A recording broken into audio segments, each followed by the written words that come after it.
कहानी की शुरुआत एक बड़े से शहर से शुरू होती है। यहाँ जॉय नाम का लड़का एक पहाड़ी पर बैठकर बीच की तरफ देख रहा था। समुंदर में एक लेडी नहा रही थी और उसकी खूबसूरती ने जॉय का ध्यान खींच लिया था। इस लेडी का नाम रोज था और जॉय उसे ही छुपकर देखने लगा था। रोज को देखते देखते जॉय गलती से आवाज कर देता है, जिसके बाद रोज भी उसे देख लेती है। रोज को अपनी तरफ देखता पाकर जॉय इतना घबरा जाता है कि वो घबराकर बीच से भाग जाता है। कुछ देर बाद जॉय अपने माता पिता के साथ बाजार में घूम रहा था। उसके साथ उसकी छोटी बहन भी थी और इसी बीच उसे बाजार में रोज नजर आती है। रोज भी बाजार में शॉपिंग कर रही थी। शॉपिंग करने के बाद जब वो जाने लगती है तो जॉय उसका पीछा करने लगता है। रोज को एक होटल में काम था। जॉय भी उसका पीछा करते करते उसी होटल में आ जाता है जिस होटल में रोज आई थी। देखते ही देखते वो रोज के कमरे के बाहर भी पहुंच जाता है। इसी बीच रोज जब अपनी चप्पल उठाने बाहर आती है तो उसकी नजर जॉय पर पड़ जाती है। वो जॉय से पूछती है कि क्या तुम बीच वाले लड़के हो? जॉय ना कहकर वहाँ से जाने लगता है, लेकिन रोज उसे रोककर कमरे में बुलाती है। उसकी बात मानकर जॉय कमरे में आता है।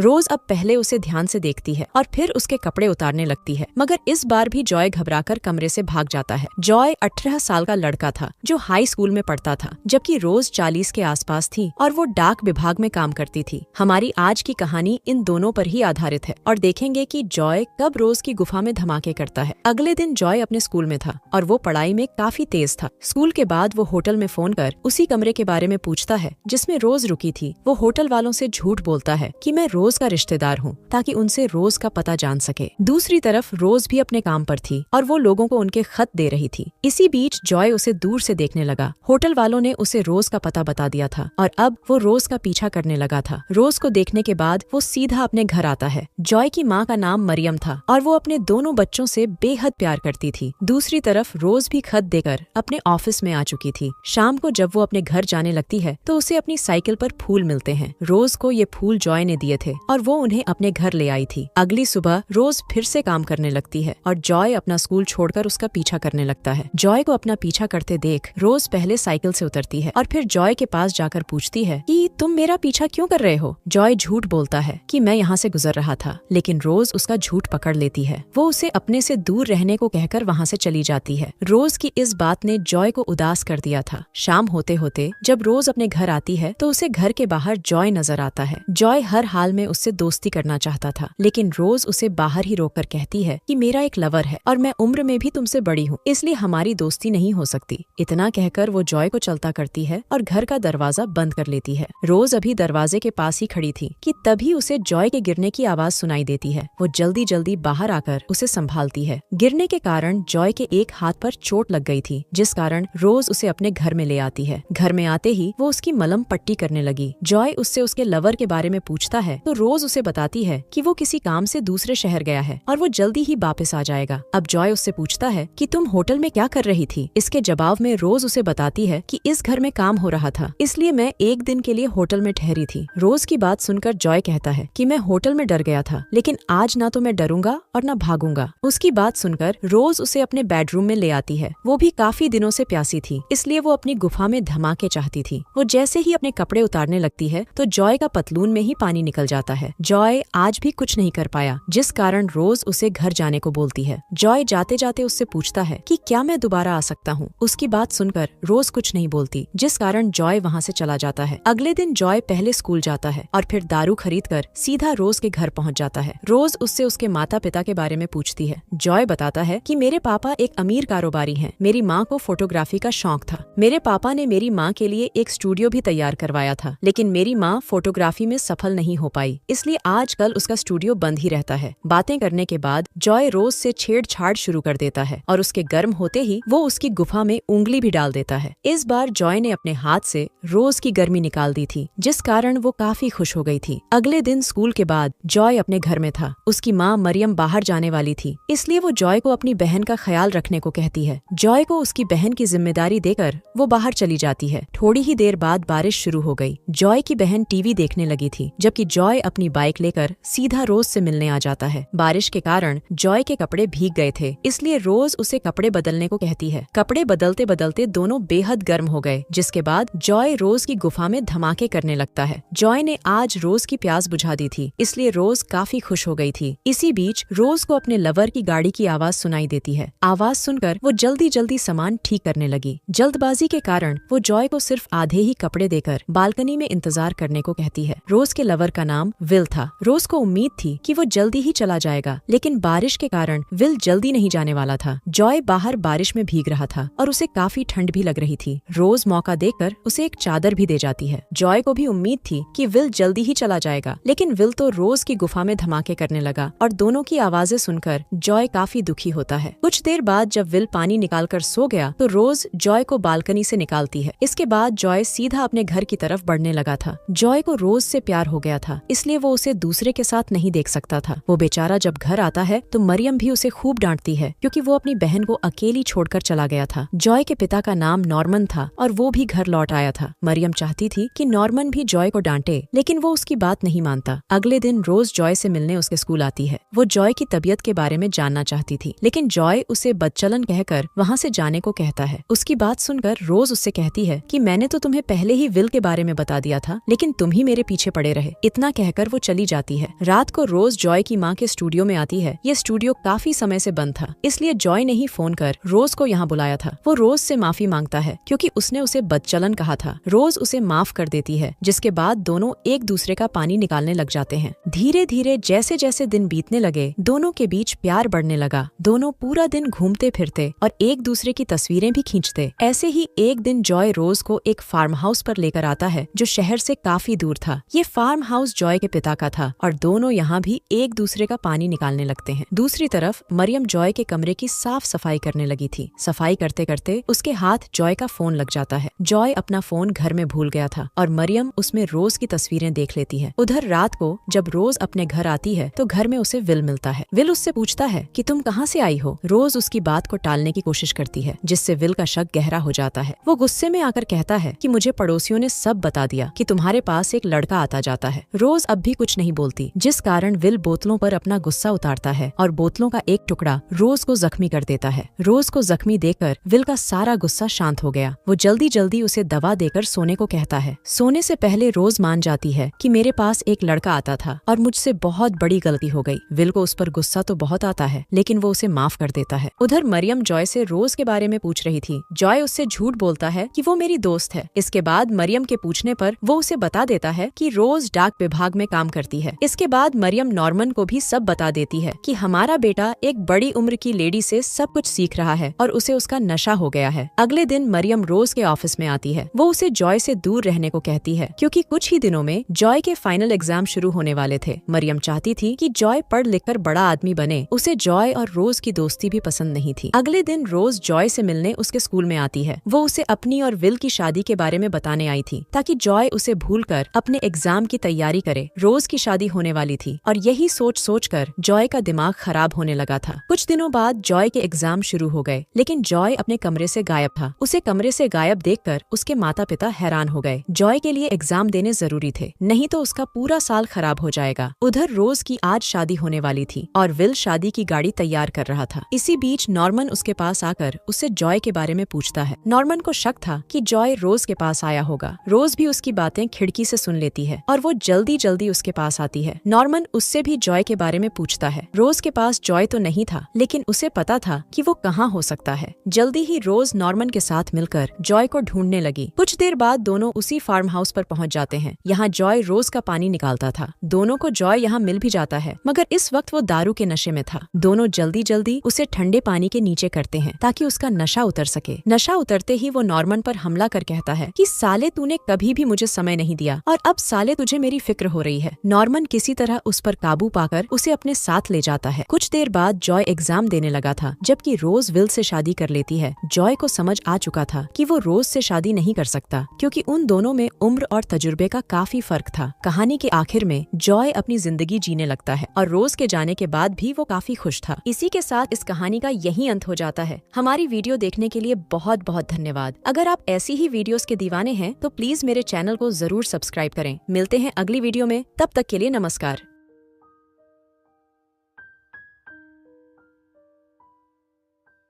डिस्क्लेमर, तो हम इस वीडियो के माध्यम से किसी भी सेक्सी गतिविधियों का समर्थन नहीं करते और अगर आप एक एडल्ट हो तो इस वीडियो को देखें, अन्यथा आपके हार्मोन्स की तीव्रता भी बढ़ सकती है, जिसे नियंत्रित करने के लिए आपको नजदीकी पोर्न साइट पर जाकर हिलाना भी पड़ सकता है। तो चलिए करते हैं एक्सप्लेन। तो आज हम बात करने वाले 1975 की सबसे कंट्रोवर्शियल मूवी सालों के बारे में, जिसे मोर देन 10 कंट्रीज में बैन किया हुआ है, जो कि एक दांते द डिवाइन कॉमेडी पोएम पर आधारित है। तो इस मूवी को बेसिकली 4 भागों में डिवाइड किया गया है, परंतु मुझे भी नहीं पता ये क्यों किया गया है। तो उसे मारो गोली, हम तो अपनी स्टोरी पर आते हैं। तो स्टोरी स्टार्ट होती है इसके फर्स्ट पार्ट एंटी इन्फर्नो से, जहाँ पर हम 4 बहुत ही नीच बड़वों को बैठे हुए देखते हैं और इन्हें मैं ये उपाधि क्यों दे रहा हूँ ये आपको आगे पता चलेगा। और ये चारों बड़वे अलग अलग पोस्ट पर विराजमान है, जहाँ पर एक प्रेसिडेंट, एक ड्यूक, एक बिशप और एक मजिस्ट्रेट है। तो मैं आपको बताता चलूं कि 1944 में वर्ल्ड वॉर सेकंड के बाद इनको इटली पर हुकूमत मिली थी, जिसके बाद हमें दिखाया जाता है कि ये कैसे स्पिरिचुअल को निभाने के लिए एक दूसरे की कन्याओं से ब्याह कर लेते हैं। फिर हम इन चारों गांडुओं को एक बुक में साइन करते हुए देखते हैं, जिसके अनुसार ये इतने बुरे कांड करेंगे कि इनके बाप भी ऊपर से इनको गालियां बक रहे होंगे, क्योंकि इनका मानना था कि अगर ये ऐसा करेंगे तो ये डेविल के और करीब जा सकते हैं, और ये इनका मोटिव भी था।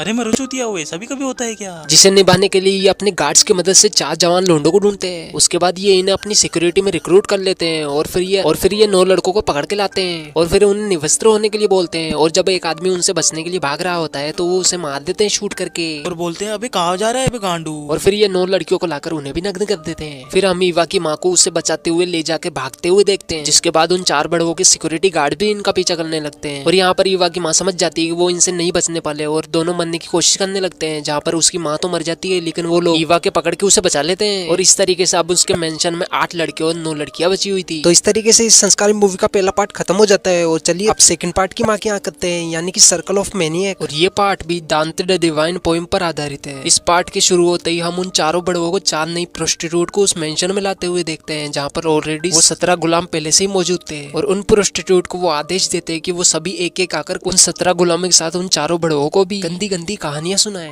ताकि इन कहानियों को सुनकर वो गुलाम आपस में मास्टरबेट करने लगे। और फिर हमें पता चलता है कि ये चारों बेटीचोद खुद तो कानून नहीं मानते और ये इन 17 गुलामों के लिए कानून बना रखे हैं, जिसके अकॉर्डिंग कोई भी गुलाम अपने जैसे लिंग या विपरीत लिंग के साथ गुलगुलू नहीं कर सकता। और इस दौरान इन सभी गुलामों को नेकेड ही रहना पड़ेगा और ना ही ये भगवान का नाम ले सकते हैं, ना ही कुछ गलती कर सकते हैं। और फिर प्रोस्टिट्यूट अपने जीवन के सारे कस्टमरों के बारे में इनको बताने लगती है, जिससे गुलामों को भलाई घंटा फर्क ना पड़ा हो, लेकिन वो चारों बड़े उत्तेजना से भर जाते हैं और किसी भी मेल या फीमेल गुलाम को समय समय पर खुराक देने के लिए कमरे में भी ले जाते हैं। और फिर इस प्रोस्टिट्यूट की कहानी से मोटिवेट होकर वो मजिस्ट्रेट एक लड़की को मास्टरबेशन करने के लिए बोलता है। और क्योंकि वो लड़की बहुत ही ज्यादा छोटी होती है तो उसे पता ही नहीं होता कि मास्टरबेशन होता क्या है, और मनी मन उसे डॉग बोलने लगती है। और इन सब से तंग आकर वो किसी तरीके से वहां से निकलकर भागने लगती है। फिर मजिस्ट्रेट के साथ साथ कुछ गार्ड्स भी उसका पीछा करने लगते हैं और गार्ड्स आगे जाके उसे पकड़ भी लेते हैं। और अब वो उसके साथ क्या करेंगे ये हमें आगे पता चलेगा। फिर हम सभी को एक रूम में खाना खाते हुए देखते हैं। फिर एक गार्ड एक लड़की को नीचे पड़ी हुई रिंग उठाने के लिए बोलता है और इसी बात का फायदा उठाकर वो अपना सामान उसकी तिजोरी में रख देता है। और इस प्रक्रिया को देखकर पता नहीं उस बड़वे को क्या ही चुल मस्ती है कि वो अपने दोनों सेव ले जाकर उस आदमी को दे देता है और बोलता है इसे भी काटो। यानी कि समझ रहे हो ना, ये ऐसे वैसे दरिंदे जिनको कोई भी चलेगा, भले वो मेल हो या फीमेल हो। इसके बाद वो चारों प्रोस्टिट्यूट उन चारों बड़वों से कहती है कि इन्हें मास्टरबेट करने की प्रक्रिया हमें सिखानी ही होगी, क्योंकि हम तो पैदाइशी टीचर हैं। और फिर वो एक डमी लेकर आकर फीमेल गुलामों को उनका हिलाने के लिए बोलती है। और फिर हम उसी लड़की को देखते हैं जिसे मजिस्ट्रेट ने मास्टरबेट करने के लिए बोला था, और उसके भाग जाने के बाद गार्ड्स ने उसे पकड़ लिया था। और फिर हम उस लड़की की डेड बॉडी को देखते हैं जिसे उन लोगों ने गला काट कर मार दिया था। और वो सभी गुलामों को वार्निंग भी देते हैं कि अगर किसी ने भी यहाँ से भागने की कोशिश की तो उसका भी असर यही होगा। और फिर हम मजिस्ट्रेट को देखते हैं जो कि अपने कूलों को चेयर पे से उठा लेता है और बोलता है कि अब हमें इसमें से एक मेल और फीमेल को चूज करके उनका ब्याह कराना चाहिए। फिर वो इन दोनों का शुभ मंगल विवाह कर देते हैं और उसके बाद उन दोनों को आपस में गुलगुलू करने के लिए एक रूम में छोड़ देते हैं। और जब वो दोनों इस बात को मानकर गुलगुलू करने लगते हैं तो पीछे से तो उन 4 बड़वों में से 2 बड़वों से रहा नहीं जाता और वो वहां पर आकर उन दोनों को रोक देते हैं। ये तो बड़ी बात हो गई, हाथ आया पर सामान न लगाया। फिर उसके बाद ये दोनों बड़वो उन दोनों के साथ इस क्रिया को संपन्न करने लगते हैं। उसके बाद ये चारों बड़वो उन फीमेल्स गुलामों को डॉग की तरह ट्रीट करने लग जाते हैं, डॉग की तरह खाना खिलाते हैं। और जब एक लड़की नहीं खाती तो उसके खाने में कील मिलाकर उसे खिला देते हैं, जिसकी वजह से उसके मुंह में से भी ब्लड आने लग जाता है। अब हम करते हैं इसके थर्ड पार्ट को एक्सप्लेन, जिसका नाम था सर्कल ऑफ शेट। तो ये वाला पार्ट काफी ज्यादा डिस्कस्टिंग हो सकता है और अगर आप कमजोर दिल वाले हो तो आप इस पार्ट को स्किप कर सकते हो, लेकिन मैं आपको रिकमेंड करूंगा कि आप इस वीडियो को पूरा वॉच करें। तो दोस्तों अब थर्ड पार्ट स्टार्ट होता है, जहाँ पर सिग्नोरा मैगी नाम की सेकंड प्रोस्टिट्यूट आती है और अब वो अपने बारे में सभी को बताने लगती है। वो बताती है कि एक बार उसे अपनी माँ को ही मानना पड़ा था, जिस पर मजिस्ट्रेट बड़वा अपनी अपाइज बुद्धि से बोलने लगता है कि सेक्रीफाइस तो देना ही पड़ता है, इवन लोग बेवकूफ है जो कि माँ को ही सब कुछ अपना मानते हैं। फिर ईवा जिसकी माँ ने मूवी के स्टार्टिंग में अपनी जान का सेक्रीफाइस करके उसको बचाने की कोशिश की थी, अपनी मोम को याद करके रोने लगती है, जिस पर मजिस्ट्रेट काफी ज्यादा गुस्सा हो जाता है और अब ईवा भगवान का नाम भी लेने लग जाती है, जो कि उन बड़वों की नजरों में एक बहुत ही बड़ा पाप था। और अब गुस्साया मजिस्ट्रेट अपना पजामा खोल के वहीं पर सबके सामने शीट कर देता है और अब वो ईवा को उसे खाने के लिए बोलता है और मजबूरन ईवा को ये डिस्कस्टिंग चीज करनी ही पड़ती है। और इस सीन को देखकर मुझे भी दीपक कलाल की एक लाइन याद आ जाती है, छोड़ो फेड़ छो। और फिर ये चारों बड़वे रोजाना ही गुलामों को यही चीज खाने को देने लगे और खुद भी खाने लगे। इवन नाश्ते में भी उन्हें यही सब दिया जाने लगा और जो इसे नहीं खाता उसका नाम एक रजिस्टर में लिखा जाता ताकि लास्ट में उसे सबसे दर्दनाक मौत दी जा सके। और यहाँ पर मैं आपको एक्सप्लेन नहीं कर सकता कि ये कितना ज्यादा डिस्कस्टिंग था, जहाँ पर इन चारों बड़वे के दिमाग में भेजा ही नहीं था। और इस तरीके से अब रोजाना ये यही परोसेंगे और इन्हीं को खाएंगे। और इस तरीके से अब ये सेकंड प्रोस्टिट्यूट की बात से इंस्पायर्ड होकर कभी किसी को पेलते या फिर कभी किसी से अपने ऊपर पीस करने के लिए बोलते। और एक रात ये चारों डिक्टेटर अपने सभी गुलामों की बेक देखने लगते, जहाँ पर इनका प्लान ये था कि जिसकी बेक सबसे ज्यादा अट्रैक्टिव हुई उसको ये मार देंगे। जहाँ पर इन्हें एक लड़की की बेक पसंद आ जाती है और ये जब उसको शूट करने के लिए गन चलाते हैं तो उसमें गोलियां ही नहीं होती, जिस पर डिक्टेटर उस गुलाम को बोलता है कि हम तुम्हें इससे भी भयानक मौत देने वाले हैं। इसके बाद वो चारों बड़वे चूतियापंती का प्रदर्शन करते हुए अपने गार्ड्स या फिर गुलामों से मैरिज कर लेते हैं। और फिर एक गुलाम एक डिक्टेटर को बताता है कि इस मेंशन में तुम्हारे रूल्स को तोड़ा जा रहा है, जिस पर वो डिक्टेटर जाके दो लड़कियों को साथ में सोते हुए देख लेता है। और इन बड़वों के रूल्स के अकॉर्डिंग कोई गुलाम साथ में नहीं सो सकते थे, जिस पर वो डिक्टेटर उन पे गन पॉइंट कर देता है, जिस पर वो लड़कियां उन्हें बताती है कि एक गुलाम और भी है जो कि एक नौकरानी के साथ सोता है। और वहां जाकर चारों डिक्टेटर उसे पकड़ लेते हैं। फिर वो चारों शूट करके उस गुलाम को भी मार देते हैं और उस नौकरानी को भी। और अब वो चारों बड़वे बचे हुए सभी गुलामों को एक शिट से भरे हुए टब में बिठा देते हैं। और यहीं पर ये थर्ड पार्ट भी खत्म हो जाता है। अब हम एक्सप्लेन करेंगे इसके फोर्थ पार्ट को, जो कि है सर्कल ऑफ ब्लड, जहां पर हम उन चारों डिक्टेटरों में से एक डिक्टेटर को चेयर पर बैठे हुए देखते हैं और वो अपनी दूरबीन से खिड़की के बाहर बाकी बचे हुए 3 डिक्टेटरों को गुलामों को टॉर्चर करते हुए देखता है। और इन डिक्टेटर्स ने जो 4 गार्ड अपॉइंट किए थे उनमें से 2 गार्ड हमेशा उस चेयर पर बैठे हुए डिक्टेटर को प्रोटेक्ट करने के लिए और बाकी 2 बचे गार्ड उन बाहर वाले तीनों डिक्टेटरों के साथ उन गुलामों को टॉर्चर करेंगे। फिर फर्स्ट डिक्टेटर की बारी खत्म हो जाने के बाद सेकंड डिक्टेटर उस चेयर पर आके बैठता है और बाकी 3 गुलामों को टॉर्चर करने लगते हैं, जहाँ पर वो डिक्टेटर्स मेल के पेनिस को काट देते हैं, फीमेल्स के ब्रेस्ट को काट देते हैं, किसी की आंख निकाल देते हैं और किसी की जबान काट देते हैं। ऐसा करते करते अब लास्ट डिक्टेटर आकर चेयर पर बैठता है और अब वो तीनों डिक्टेटर्स जो कि मैदान में थे एक एक करके सभी गुलामों को मार देते और अपना चूतिया पर भरा डांस करने लगते। और फिर हम 2 गार्ड्स जो कि मेंशन के अंदर थे उनको डांस करते हुए देखते हैं और हमारी स्टोरी यहीं पर एंड हो जाती है। आज की इस वीडियो में बस इतना ही दिखा सकता हूँ और इस वक्त अपने लटकते हुए तीसरे पाँव से इस वीडियो को लाइक भी कर दीजिए और मुझे आगे दीजिए, क्योंकि इस स्टोरी को सुनाते सुनाते मैं भी अभिलाने की अवस्था में आ चुका हूँ और इस प्रक्रिया को दोहराने के लिए मुझे बाथरूम में जाना ही पड़ेगा। मेरे को जाना पड़ेगा, मेरे को जाना पड़ेगा।